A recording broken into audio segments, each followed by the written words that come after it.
Laila De Lima to provide a summation of the Sabalia impeachment complaint. Thank you, Madam Chair. My presentation will be accompanied by a PowerPoint presentation.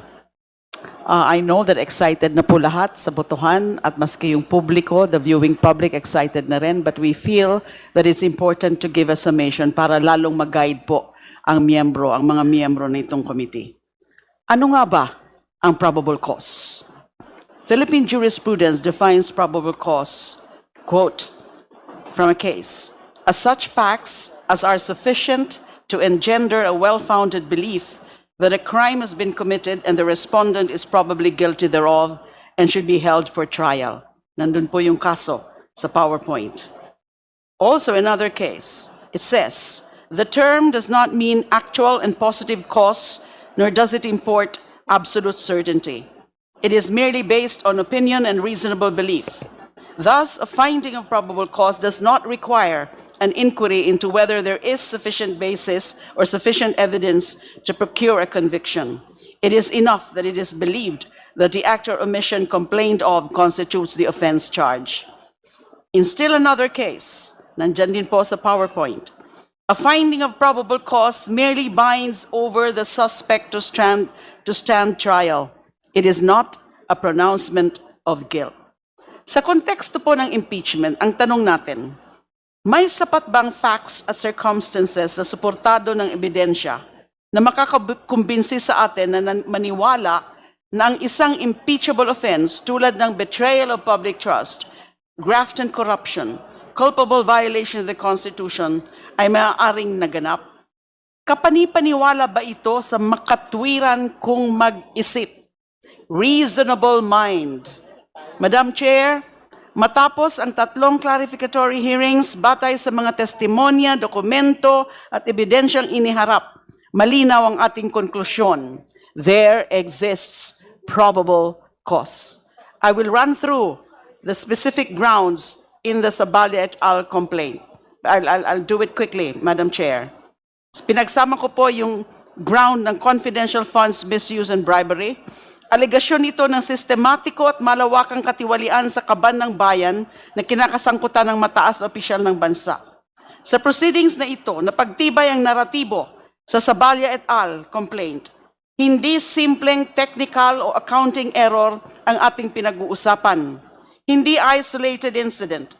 There is a clear pattern of misuse and abuse of confidential funds of the Office of the Vice President and DepEd. Ito ay sunod-sunod na disbursement ng pondo ng bayan, arbitrary, unsupported by the necessary evidence, and a clear deviation from the established rules and procedure under the COA Joint Circular governing the use of confidential funds. Pinakanakakabahala pa rito ang pagwaldas umano ng 125 million pesos hindi lang sa loob ng 11 araw, kundi nang wala pang isang araw. Saan napunta? Yan ang isa sa mga sinalaysay ni Ramil Madriaga sa kanyang supplemental affidavit dated April 11, 2026 na kanyang isinumite at pinanumpaan sa komiteng ito. Personal, detalyado at direktang isinalaysay ni Mr. Madriaga ang kanyang kinalaman at nalalaman sa umano'y pagdadala at delivery na mahigit 100 milyong piso. Hindi sa loob ng 11 araw, kundi mas malala sa loob ng mas mababa pa sa 24 oras. Pera ng taong bayan. Confidential funds na galing sa kaban ng bayan, nilalagay sa duffel bags, inililipat sa mga sasakyan, milyon-milyong pera na iniiwan lamang sa mga drop-off points. This is not an ordinary allegation, Madam Chair. This is a direct testimony of a person who claims that it was he who transported and delivered all this money sourced from public funds. Ang pag-abuso sa confidential funds ay lalo pang pinagtibay ng forensic findings ng National Bureau of Investigation Question Documents Division. Sa pagsusuri ng NBI sa ilang acknowledgement receipts that were submitted by the Office of the President and DepEd to substantiate supposedly their liquidation of the confidential funds, lumalabas na pineke ang mga pangalan at pirma ng mga di umano'y nakatanggap ng pondo. Malinaw indikasyon ayon sa NBI na bagamat magkakaibang pangalan at lagda ang ginamit, ang mga ito ay isinulat o pinirmahan ng iisang tao lamang. Ito rin ay pinagtitibay, Madam Chair, ng certification na isinumite ng Philippine Statistics Authority, PSA. Kinumpirma ng PSA na may mga pangalan ng mga sinubmits na acknowledgement receipts na walang record sa civil registry. Isa na namang misteryo sa seryong ito ng mga kababalaghan. If these people, Mary Grace Piatos, Kokoy Villamin, and the others do not exist, malinaw ang implikasyon. The documents submitted to justify the supposed use of confidential funds are based on fictitious identities. Kung gayon, ay saan o kanino napunta ang pondo. Isa itong hayagang panloloko sa taong bayan. Madam Chair, the Commission on Audit na mismo ang nagsabi, mayroong paglabag sa paggamit ng confidential funds. Sa COA Commission Proper Decision number 2026-171, denied ang appeal ng Office of the Vice President sa Notice of Disallowance para sa 2022 confidential funds. Ang halaga, 73.2 million. Ang dahilan, failure to comply with the joint circular governing confidential funds, including the failure to properly substantiate the use of these funds. Mayroon pang hiwalay na COA Notice of Disallowance sa confidential expense ng OVP para sa 2023 na umaabot naman sa 375 million pesos. Suma total, nasa 448 million pesos ang pinababalik ng COA sa OVP dahil nasuri nilang maanumalyang paggamit ng confidential funds. This, Madam Chair, I submit, is not merely a technical finding. This is an official determination by the state auditor na ang pera ng bayan, halos kalahating bilyong piso, ay ginamit sa mali at lumalabag sa umiiral na mga regulasyon. Napresenta rin sa clarificatory hearings ng komite ang transcripts at recordings ng mga naisawalat sa House Committee on Good Government and Public Accountability noong 19th Congress. Kabilang na dito ang mga envelope na ebidensya ng bribery and corruption ng mga DepEd officials. In fact, Attorney Michael Powa was invited by the committee for being the Vice President's former Chief of Staff and spokesperson in DepEd, even confirmed that he in fact received envelopes containing money from VP Sara. Madam Chair, kapag pinagsama-sama natin ang lahat, ang salaysay ni Mr. Madriaga, ang NBI forensic findings, ang testimonya sa mga nakaraang pagdinig, at higit sa lahat ang final decision ng Commission on Audit, hindi na ito aligasyon lamang. Mayroon ng malinaw, magkakaugnay at nakakaalarmang pattern. At kung pamantayan ng probable cause ang pinag-uusapan, higit pa ito sa sapat, sumobra pa. Pero hindi pa dito natatapos. Doon naman po tayo sa unexplained wealth. Sa halos 20 taon ng panunungkulan ni VP Sara mula noong siya ay unang nahalal noong 2007 sa Davao hanggang sa maging pangalawang Pangulo, makikita ang tuloy-tuloy na pagtaas ng kanyang idininekrarang net worth, pero kulang-kulang at kaduda-duda ang mga detalyeng nasa SALN. Kasabay pa rito ang mga documented movement o daloy ng malalaking pondo o transactions sa iba't ibang bank accounts ni na VP Sara at kanyang asawa. Simple lang naman ang ating tanong. Ang pagyaman bang ito ay naaayon o proportionate sa kanyang sahod at iba pang lehitimong pinagkakakitaan? Noong nakaraang pagdinig, Madam Chair, masusi at detalyado nating sinuri ang mga SALN ng pangalawang Pangulo mula 2007 hanggang 2024. Kapansin-pansin ang pagtaas ng kanyang net worth through the years, pero inote natin na base sa 2024 SALN, siya at ang kanyang asawang si Attorney Manasseh Escarpio ay may net worth na 88.5 million, ang pinakamalaki sa kanyang halos 2 dekada sa gobyerno. Mas lalong kapansin-pansin na mula 2019 hanggang 2024, wala siyang dineklarang cash on hand or cash in bank. Bokya.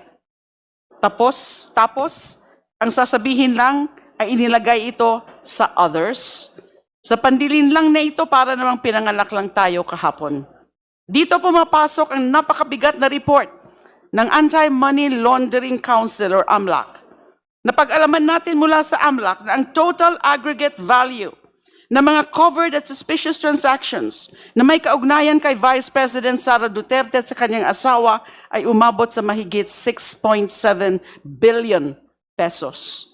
Hindi lamang ito isang transaksyon, binubuo ito ng 663 covered at suspicious transaction reports na na-flag ng AMLAC sa mag-asawang VP Sara Duterte at Attorney Manasseh Carpio.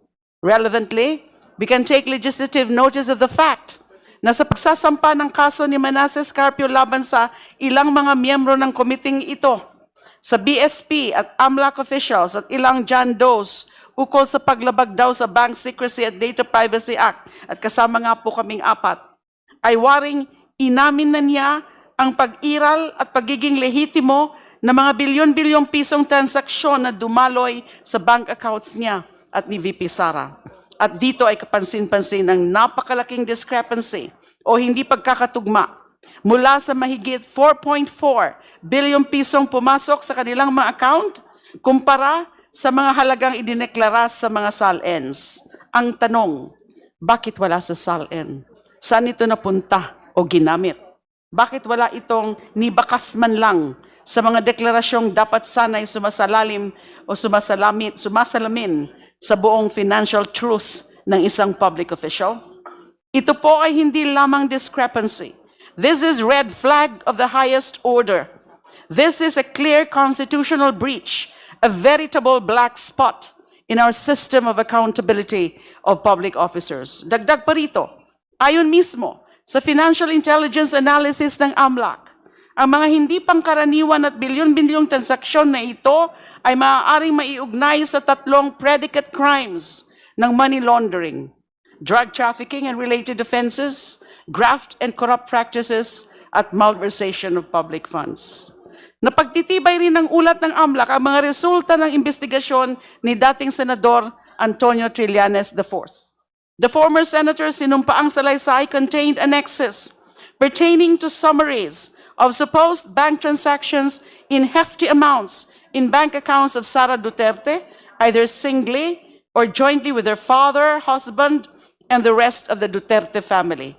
Tinukoy rin ni Senator Trillanes ang umano'y daloy ng pondo papunta sa Vice Presidente mula sa isang alleged drug lord na si Samuel Sammy Uy. This representation, as you may remember, randomly selected 18 transactions, and we've been corrected earlier by the Honorable Chair. 19 transactions nga po pala ang aking pinili randomly from the transactions appearing dun sa annexes ng sinumpaang salaysay ni Senator Trillanes. The AMLAC confirmed that 19 out of 19 randomly selected transactions appeared in AMLAC records. Kung hindi nagtutugma ang dineklara ni VP Sara sa SALN niya sa mga naiulat na bulto-bulto at dambuhalang transactions ng AMLAC, ito namang mga sinuri nating transaksyon sa annexes ng sinumpang salaysay ni Senator Trillanes ay tugmang-tugma sa nasa AMLAC report. This, Madam Chair, I believe is not coincidence. Ito ay malinaw na corroboration. For prudence, Madam Chair, sinuri rin natin ang maaring lehitimong pinanggalingan ng yaman. The Securities and Exchange Commission submitted to this committee the General Information Sheets and the Audited Financial Statements, AFS, of the business or businesses associated with the President and her husband. Batay sa mga record, ang mga negosyong iniuugnay sa Vice Presidente at sa kanyang asawa ay hindi nagpapakita ng sapat na kita. Ang ilan pa nga ay nalulugi o kukonti lamang ang earnings. Sa mga findings na ito, mapapaisip tayo. Kung hindi galing sa sahod at hindi rin kita mula sa negosyo o lehitimong asset, saan hinugot ang bilyon-bilyong piso na nasa ulat ng AMLAC? Unexplained wealth is not a mere technical defect, nor is it a minor omission. Unexplained and undisclosed wealth is a flagrant constitutional violation. Malinaw po sa batas, Section 2 ng RA 1379, na kapag ang isang public official ay nagkaroon ng ari-arian na manifestly disproportionate, hindi tumutugma sa kanyang sahod at lawful income, ito ay may presumption na unlawfully acquired. Ayon sa Supreme Court sa heirs of Ligot versus Republic of the Philippines, GR number 257827, March 5, 2025, quote, wealth acquired by a public officer during their time in office that is clearly disproportionate to their lawful income is presumed ill-gotten, end of quote. And when this presumption is not overcome, this becomes a clear culpable violation of the Constitution and betrayal of public trust. Taking all of this together, Madam Chair, colleagues, on the issue of unexplained wealth, kapag pinagsama-sama natin ang nasuri natin sa SAL ni VP Sara, ang report ng AMLAC, ang corroborated transactions amounting to billions, at ang kawalan ng sapat na lehitimong pinanggagalingan ng yaman sa ilalim ng pamantayan ng probable cause, sobra pa sa sapat ito. Sa last ground naman po on threats and destabilization. Tungkol sa pagbabanta at destabilisasyon, Madam Chair, nakita natin ang video. Walang duda na authentic ito. Si VP Sara mismong umamin na siya ay nangontrata ng isang mamamatay tao para ipapatay ang matataas na opisyal ng gobyerno, lalo na yung Pangulo. Ang pagbabantang ito ay hindi biro, hindi hyperbole. No joke, no joke. Sabi nga mismo ni VP Sara, no one can now claim that that was merely a joke or a rhetoric. Ang NBI nakakita ng sapat na basehan para sampahan ng kaso ng grave threats or inciting to sedition. Madam Chair, there is no question whether she uttered those threats because it is very clear that she did. In fact, masasabi natin na ang pinakamalakas na ebidensya sa impeachment proceeding na ito ay si VP Sara mismo. Narinig natin ang kanyang mga sinabi at inasal. Hindi niya ito tinanggi o binawi kailanman. Res ipsa loquitur. The thing speaks for itself. Masahol pa rito. Under the Constitution, ang Vice Presidente ang papalit kapag mawala o maging incapacitated ang Pangulo. Sa kanyang pagbabanta sa buhay ng Presidente, hindi ba malinaw na may conflict? Kaya ang pagbabanta o pangungontrata ni VP Sara para ipapatay ang Pangulo ay isang napakabigat at seryosong bagay na hindi pwedeng baliwalain. Kung ipagwawalang bahala lang natin ito, ano ang mensaheng pinapaabot natin sa sambayan ng Pilipino? Na ang mataas na posisyon ay lisensya para magbanta at magpapatay? Hindi ito katanggap-tanggap. Of course, it is an affront to the targeted individual. But more than that, it is an attack on the very foundation of our government and an insult to every Filipino who upholds the rule of law and values the sanctity of human life. Thus, as with the other issues, there is more than probable cause here, where the Vice President issued grave threats, incited the people to sedition, and committed acts that tend to destabilize the government. Sa conclusion na po ako, Madam Chair, honorable colleagues, we can reasonably conclude that the pieces of evidence before the committee, both testimonial and documentary, are clear, consistent, preponderant, and mutually reinforcing. From the misuse and abuse of confidential funds, bribery of DepEd officials, to the alarming pattern of amassing unexplained wealth, to the gravity of threats and seditious incitement that strike at the very heart of our constitutional order, ito po ay klaro. There exists probable cause to impeach the Vice President. Walang duda. Higit pa sa probable cause ang ating nakita sa impeachment proceeding na ito, walang kwestiyon, meron tayong sapat at makatwirang dahilan upang umusad ang prosesong ito at para ma-impeach ang Vice Presidente. Let us then move forward to impeach the Vice President. Maraming salamat.